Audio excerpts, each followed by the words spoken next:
अस्सलाम वालेकुम dear students, first of all we will have introduction. सबसे पहले जो है हम चाहेंगे मुबीन से बात करना। मुबीन, क्या आपको मेरी आवाज़ आ रही? अनम्यूट करें मुबीन अपने आप को। जी सर। जी, वालेकुम अस्सलाम। आपने इंटर कॉमर्स किया है? नहीं सर, मैंने इंजीनियरिंग किया है, ठीक है। तो अब क्या इरादा है आपका, कहाँ आप एडमिशन लेना चाहते हैं? सर मेरा इरादा तो एनडी वगैरह में है। अच्छा, एनईडी का जो अभी टेस्ट होने वाला है, सही। जी अच्छा अच्छा अच्छा, ओके। तो इंटर में क्या परसेंटेज आई आपकी? सर मेरी परसेंटेज 40 के करीब है। कितनी? 40। ओके ओके, चलें ठीक है, इंजीनियरिंग से किया आपने। अच्छा, अब हम बात जी करेंगे आयशा से। आयशा से हम बात करेंगे। अस्सलाम वालेकुम आयशा, कैसी हैं आप? आवाज़ आ रही है आपको?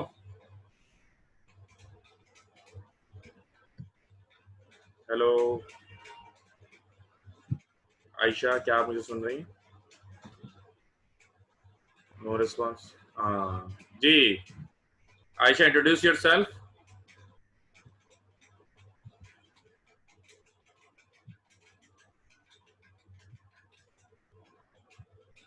अपने बारे में बताइए। लो जी, आयशा तो गायब ही हो गई, कोई मसला हो गया होगा आई थिंक।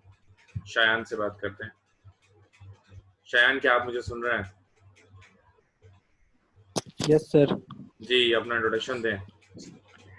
सर मैं भी इंजीनियरिंग का ही स्टूडेंट हूँ ठीक है। और आगे बीबीए करना चाह रहा हूँ। कहाँ से? कोई भी मतलब प्राइवेट यूनिवर्सिटी या केयू से। सही सही सही, ओके। क्या परसेंटेज आई थी आपकी? 54। ओके जी आयशा, अब अगर आपको आवाज़ आ रही है मेरी तो यू कैन अनम्यूट एंड आप मुझे बताइए।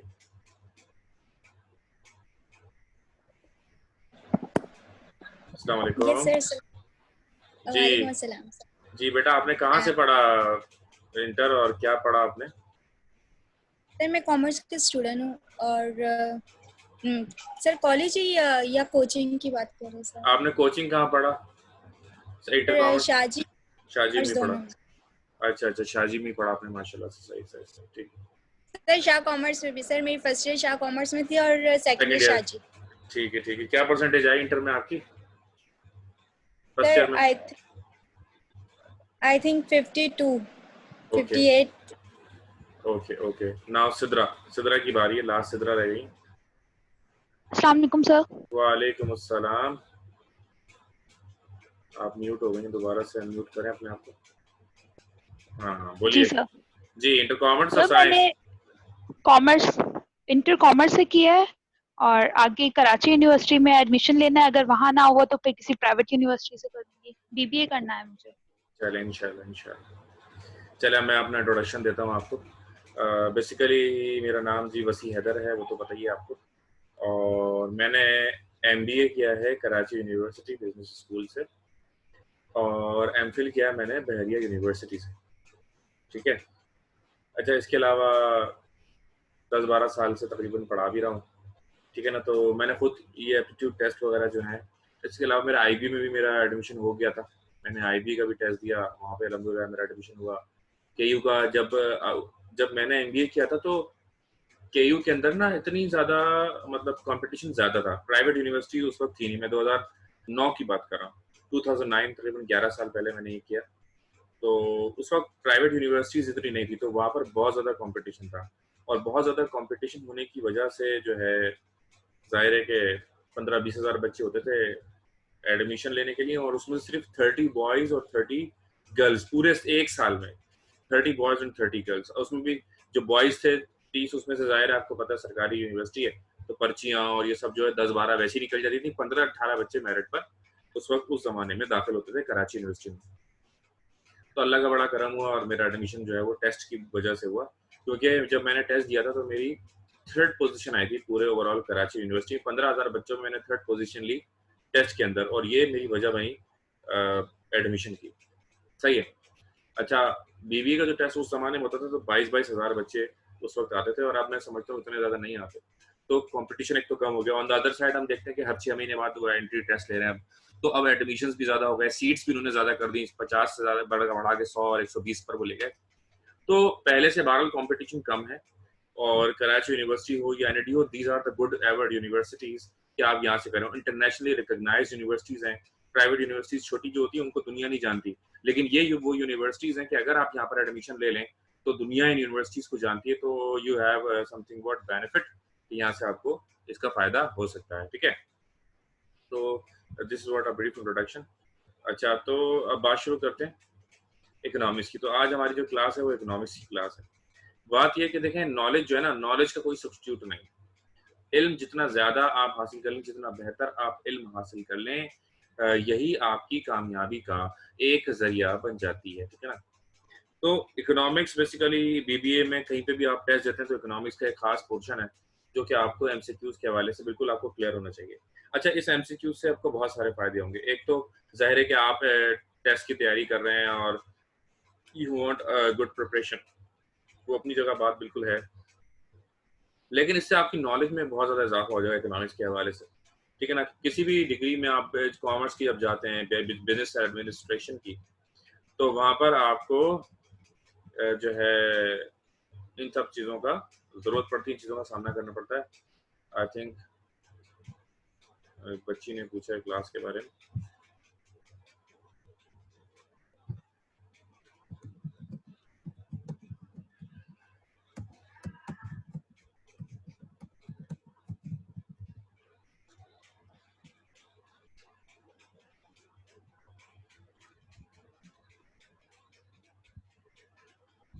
ओके,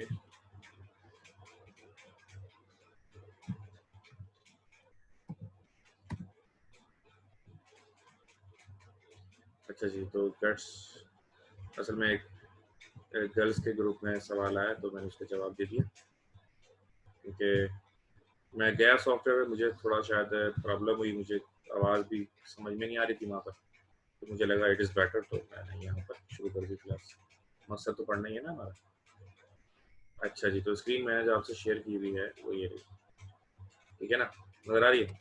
अच्छा, तो आप शुरू करते हैं। देखें, हम सबसे पहले आज हमारा बात जो होगी हमारी वो इंट्रोडक्शन के ऊपर होगी। चैप्टर नंबर 1, जो चैप्टर नंबर 1 है हमारा इंट्रोडक्शन, उसके ऊपर हम बात करेंगे। सही।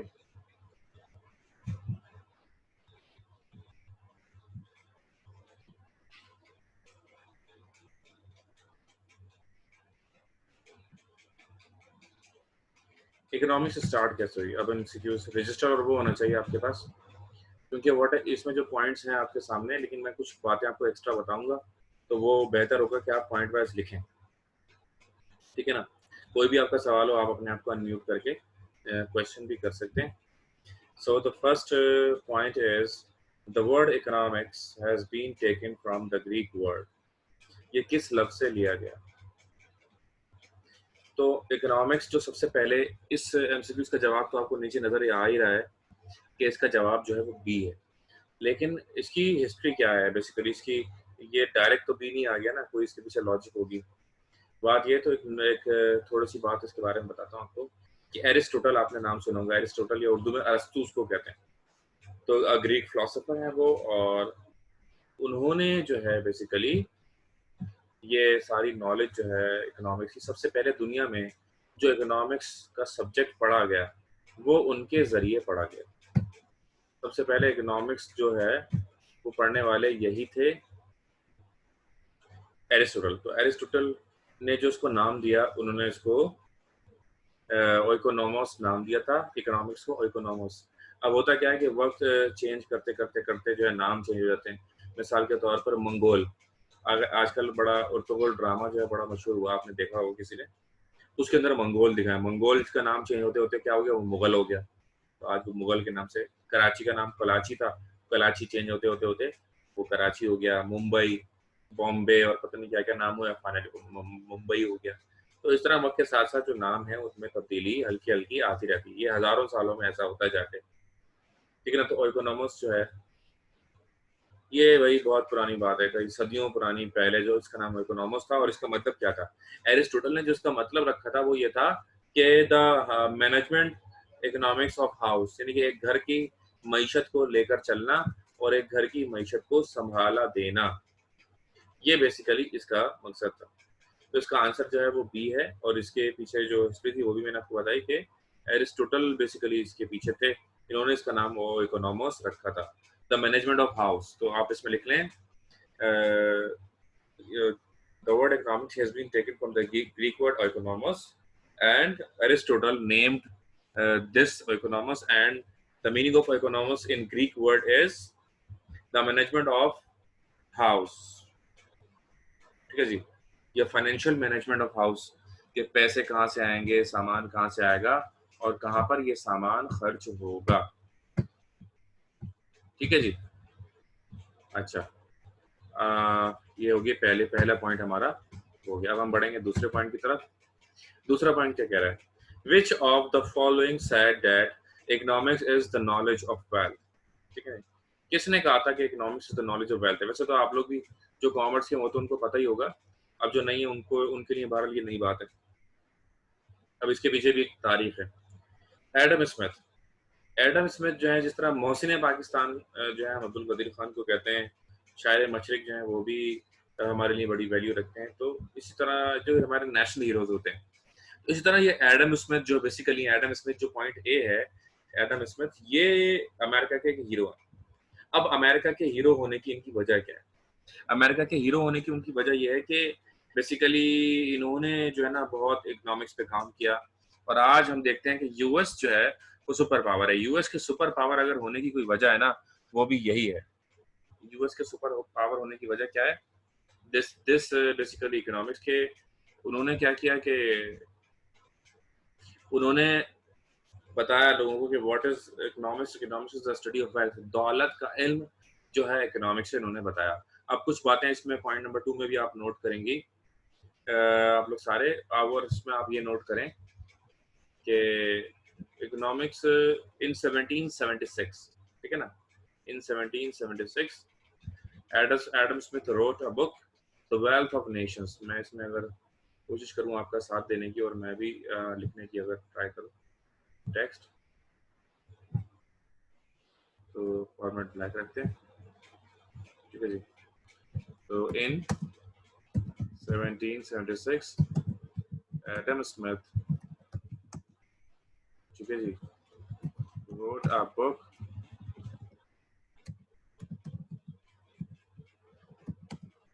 उसका नाम था The Wealth of Nations। In 1776 Adam Smith wrote a book entitled The Wealth of Nations। इन्होंने एक बुक लिखी थी 1776 में जिसका नाम था द वेल्थ ऑफ नेशन, और वो जो बुक थी वो इतनी ज्यादा मशहूर हुई अपने वक्तों में कि जिसका कोई हिसाब नहीं। अच्छा, उसके मशहूर होने की वजह क्या थी? उसके मशहूर होने की वजह ये थी कि उन्होंने बहुत सारी ऐसे बातें की गई उसके अंदर जो पहले नहीं होती। इन्होंने कहा कि दौलत का इल्म, दौलत का इल्म मतलब क्या है? दौलत का इल्म मतलब यह है कि दौलत को कैसे कमाया जाए और कैसे खर्च किया जाए। ठीक है जी। अब हमें ये पता होना चाहिए, वी मस्ट नो कि how to earn wealth and how to consume wealth. जब हमें ये पता होगा कि दौलत कमानी कैसे, खर्च कैसे करनी है, सेव कैसे करनी है और इसे डेवलप कैसे होना है। देखें जी, इकोनॉमिक्स पढ़ने का अल्टीमेट मकसद क्या होता है? इकोनॉमिक्स पढ़ने का जो अल्टीमेट मकसद होता है वो ये होता है डेवलपमेंट। हम चाहते हैं तरक्की करना। ठीक है जी। अच्छा, इससे रिलेटेड कुछ और भी लेक्चर्स होंगे मेरे जो टॉपिक वाइज होंगे, वो भी मैं आपको सेंड करता रहूँगा हाथ क्या। तो उससे ये होगा कि आप अगर वो पढ़ लेंगे तो वो लेक्चर्स भी आप देखते रहिएगा हाथ क्या, तो इससे भी आपकी नॉलेज में काफ़ी हद तक इजाफा भी होगा, and definitely it will work out. ये ज़रूर आपकी मदद भी करेंगे। ठीक है, तो ये नज़र तो आ ही रहा होगा। आई होप कि मैं इसको अगर टेक्स्ट मैंने क्लिक किया और ये मैंने क्लिक किया,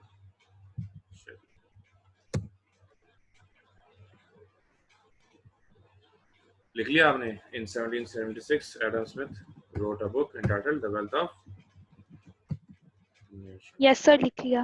गुड, आगे बढ़ते हैं।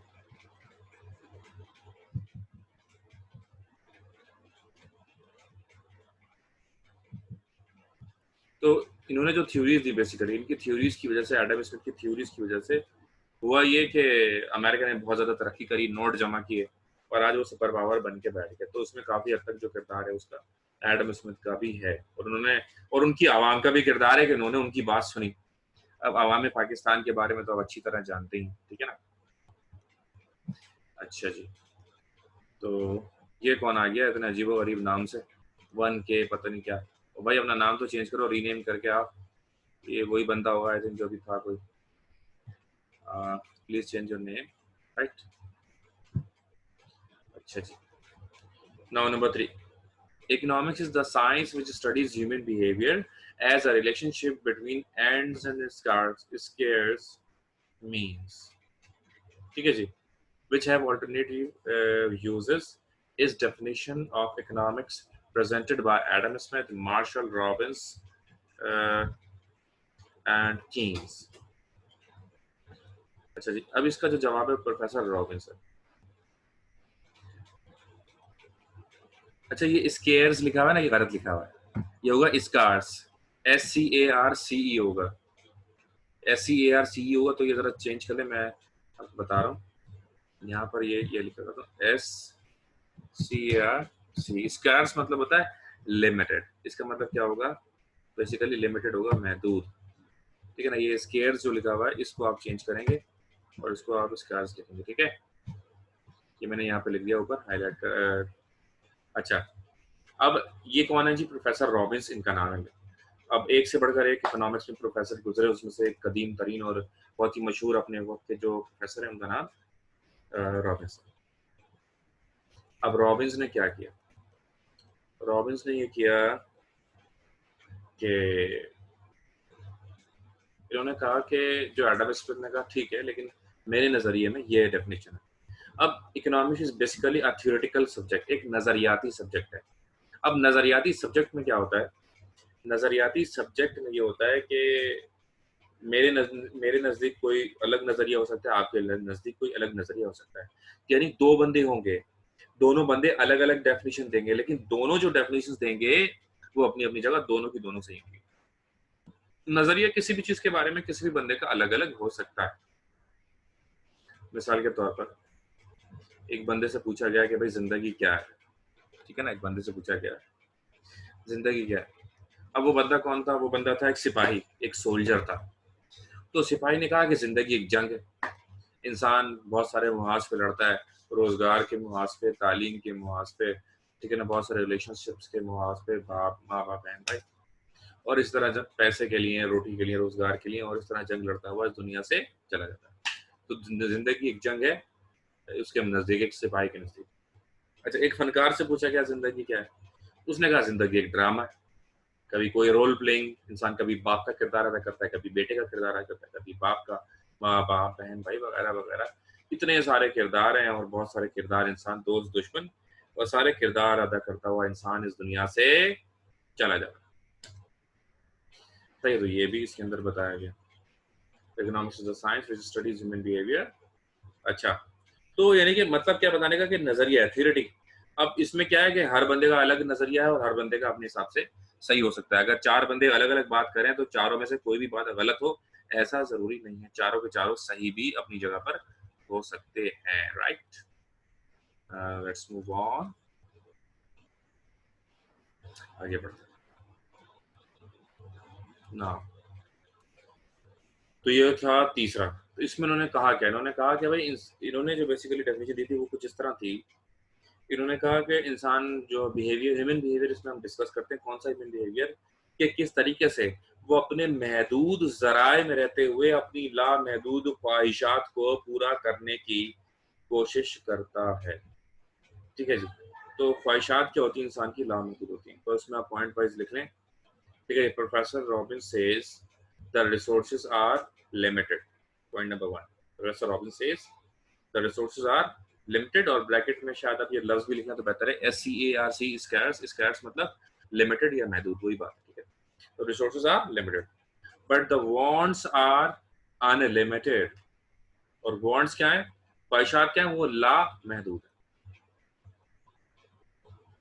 वांट्स आर अनलिमिटेड, ख्वाहिशात ला महदूद है।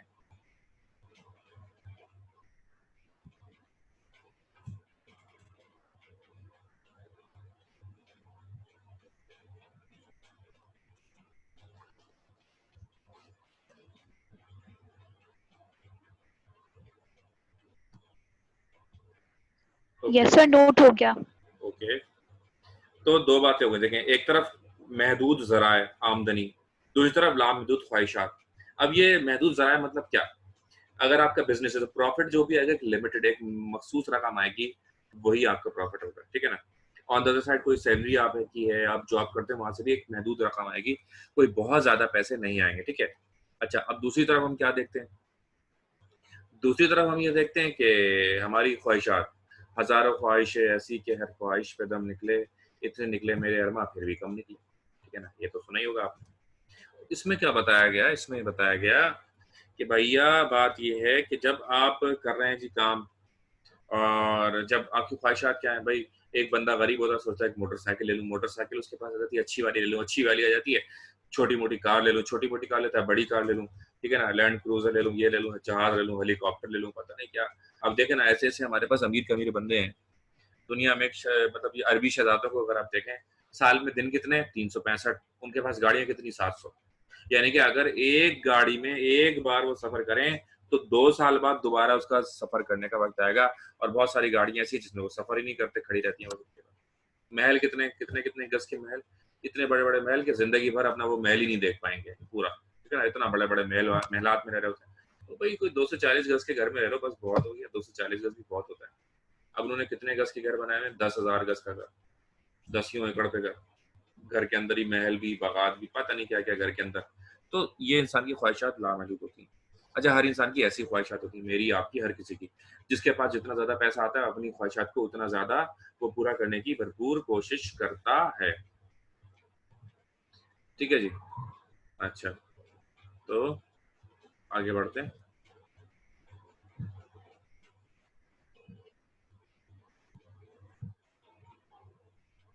तो हम बात कर रहे थे इसकी, ठीक है ना। फॉर्मेट में अगर मैं रेड वाला ले लेता हूँ,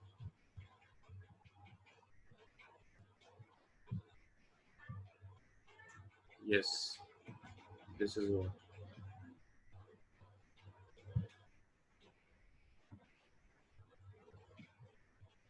मजेदार फॉर्मेट है ये वाला मुझे।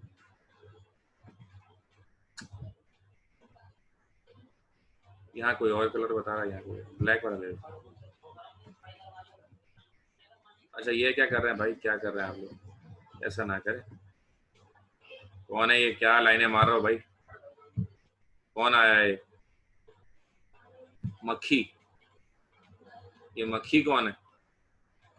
नाम चेंज करो, अपना असली नाम लिखो यार, ये क्या है? हेलो मक्खी, क्या आपको मेरी आवाज आ रही है? हेलो बेटा, प्रॉपर नाम लिख के आए हैं। नाम? हेलो, सलाम वालेकुम। वालेकुम सलाम, क्या हाल है, क्या नाम है तुम्हारा? मक्की नाम है मेरा। अच्छा, नाम ही मक्खी है तुम्हारा, तो पूरा नाम लिखो ना। मक्की मक्का पे रखा है, अच्छा मक्का अच्छा, में पैदा हुआ हूँ। माशाल्लाह माशाल्लाह, बड़े मुबारक निकले यार आप तो। अब पूरा तो नाम लिखो यार, जी सर। पूरा नाम लिखो ना। पूरा नाम क्या तुम्हारा? मक्खी के साथ आगे भी तो कुछ होगा। हाँ मक्की सईद है, मक्की हाँ, सईद। मक्की सईद लिखते ना। आप पूरा नाम लिखना अगली बार। अच्छा, ये बताओ, ये मैं इंटर किस में किया है आपने? इंटर किस में किया है आपने? हाँ, इंटर साइंस और कॉमर्स? हेलो हेलो हेलो, हाँ बोलो बोलो बेटा, बेटा इंटर साइंस और कॉमर्स, आवाज नहीं आ रही। चलें बहरहाल शुरू करते हैं आगे। पॉइंट नंबर 3 हो गया हमारा। अच्छा, आगे शुरू करते हैं, अल्लाह भला करे। Point number 4, who is the author of famous book on the economics, the nature,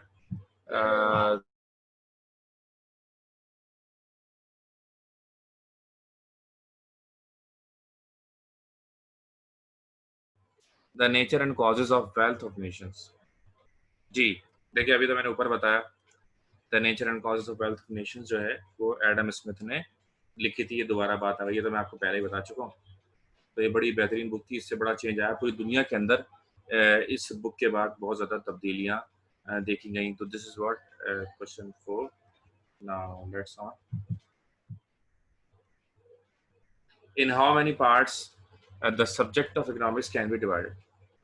B 2, एक माइक्रो इकोनॉमिक्स होता है और एक मैक्रो इकोनॉमिक्स होता है। पॉइंट नंबर 5 के हवाले से लिख लें कि we can divide the economics into two parts, number 1 micro economics and number 2 macro economics. ठीक है जी, देख लिया? जरा मुझे कंफर्म करते रहे साथ साथ। Yes sir. Good, okay okay okay.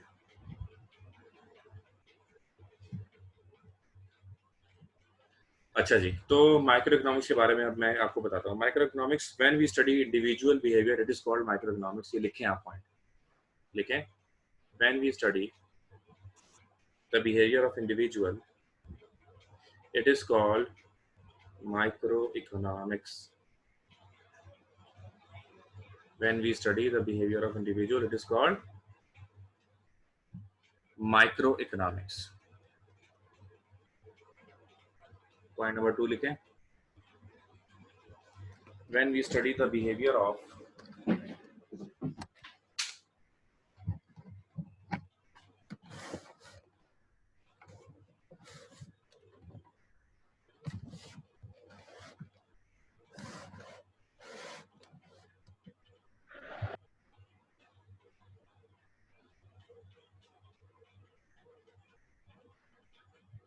ठीक है जी, क्या लिखा? When we study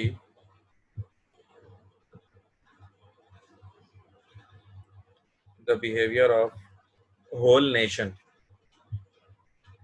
when we study the behavior of nation as a whole या whole nation, जब हम पूरी जो है बात करते हैं, पूरी मईशत का एक साथ जब हम बात करते हैं, तो देन जो है it is called micro economics. Example में लिखें, एग्जाम्पल में लिख लें नेशनल इनकम, नेशनल एक्सपेंडिचर्स, ठीक है ना, unemployment rate of the country, ठीक है। और दूसरी तरफ जो है आप लिख लें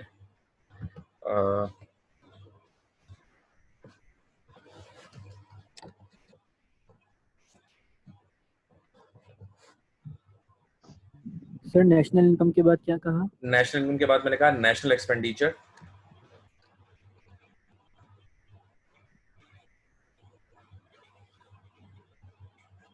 ठीक है, अनएम्प्लॉयमेंट,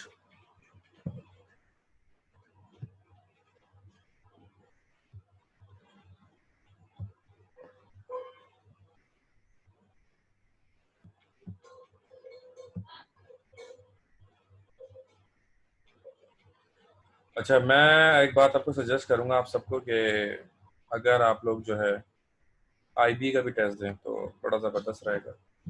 आईबी के बारे में मैं आपको कुछ और भी बताना चाहूँगा कि आईबी में ये होता है, सबसे पहली बात कि बहुत सारे बच्चे आईबी में क्यों एडमिशन लेने के लिए नहीं जाते, उसकी वजह एक मेजर है फीस, ठीक है ना। मेरा जब एडमिशन हुआ आईबी के अंदर तो उसमें यह था कि मुझे जो पहली बार जो फीस देनी थी वो 2,10,000 रुपये थी। वो भी मैं आज से कई साल पहले की बात कर रहा हूँ, कम से कम 3-4 साल पहले की। अच्छा, तो अल्हम्दुलिल्लाह उस वक्त भी कोई मसला नहीं था इतने पैसे देना, तो मैंने टेस्ट पास करने के बावजूद एडमिशन नहीं लिया। उसकी वजह ये थी, उन्होंने कहा कि हम आपको ये है कि हम आप पहली बार आपको फीस देनी होगी, उसके बाद हम आपसे फीस ही नहीं लेंगे। बहुत तवज्जो सुनिएगा, उन्होंने ये कहा फीस नहीं लेंगे।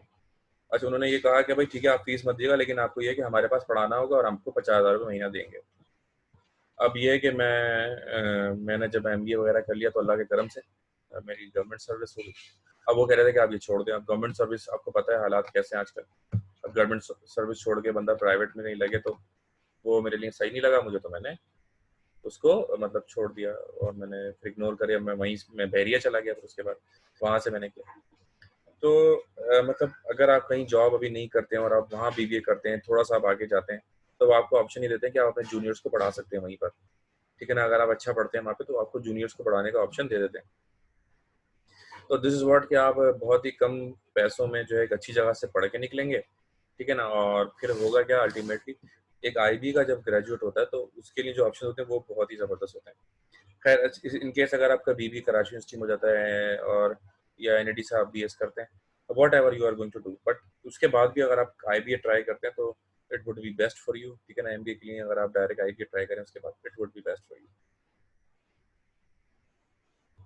अच्छा जी, आगे चलते हैं।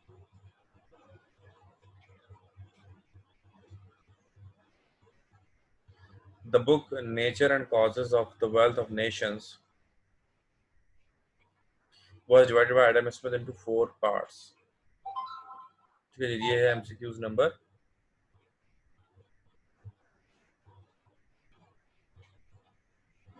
बेसिकली सब्जेक्ट जो है 6, बिल्कुल। ये सब्जेक्ट जो है वो तो 2 हिस्सों में डिवाइड होता है, लेकिन बुक जो थी, बुक के उन्होंने करे कितने से 4 हिस्से उन्होंने बेसिकली बुक के किए। अब 4 हिस्से वो क्या थे वो भी मैं आपको बताता हूँ। Number 1 production of wealth, exchange of wealth, consumption of wealth and distribution of wealth. वो 4 हिस्सों वो ये थे, मैंने आपने बता दिए। आप लिख लें ये 4 हिस्सों की जो कहानी है वो भी आपको पता होनी चाहिए ना, ऐसे अंधाधुन रट्टाफिकेशन नहीं करनी है आपने।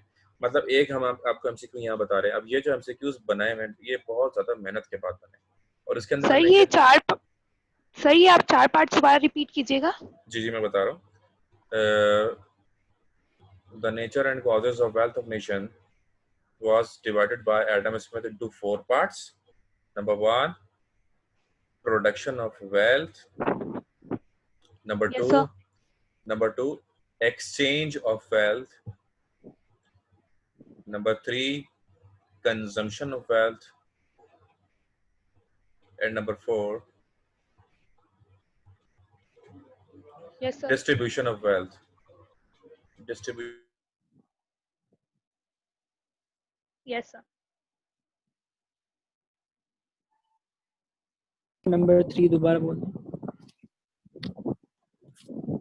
Production of wealth, exchange of wealth, consumption of wealth, and distribution of wealth. ये 4 हैं। Production, exchange, consumption, and distribution.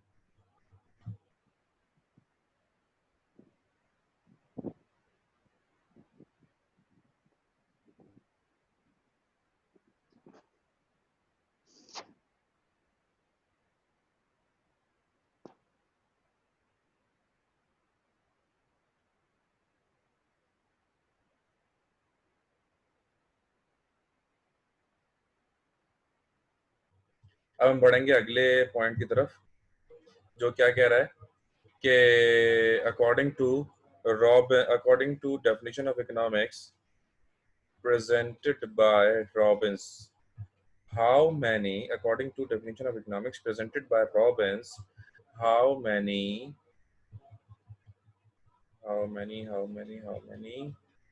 characteristics man's economics life has? How many characteristics man's economics life has? So the answer is 4.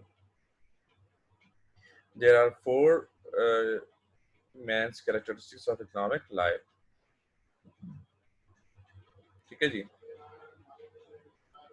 अब होता यह है कि इसमें क्या बताया गया, इसमें ये बताया गया कि भाई ये जो 4 सेक्शन होते हैं, इसके अंदर सबसे पहले हमारे पास रॉबिन्स की हम बात कर रहे हैं। रॉबिन्स ने क्या कहा था, मैं आपको पहले बता चुका हूँ कि रॉबिन्स ने कहा था कि economics is a study of abundance of wants and scarcity of means. Robins ने कहा कि इकोनॉमिक्स क्या है, इल्म है इस बात का, अबंडेंस ऑफ वांट्स का, कि हमारे ख्वाहिशात लामहदूद, ठीक है जी, एंड स्कैरसिटी ऑफ मींस, तो और क्या है, हमारे महदूद ज़राए। अब उसने कहा 4 खास खुसूसियात होती हैं। 4 खुसूसियात क्या होती हैं? नंबर पहली खासियत जो होती है हमारी, वो ये होती है कि मतलब how a man react in case of number 1 more resources और लेस रिसोर्सेज। उसके पास जब रिसोर्सेज बढ़ते हैं तब उसका जो बिहेवियर है वो क्या होगा, और जब उसके पास रिसोर्सेज कम होते हैं तब उसका बिहेवियर क्या होगा। तो 2 जो है इसके पार्ट्स वो रिसोर्सेज के हवाले से हैं, और 2 जो है उसके वांट्स के हवाले से उसके। तो जब वांट्स उसकी पूरी होती हैं then what is the behaviour, and जब वांट्स पूरी नहीं होती then what is the behaviour, and how they differentiate their behaviour with each other. ठीक है जी, तो ये इसके अंदर बताया गया। Next point number 8, who is the author of famous book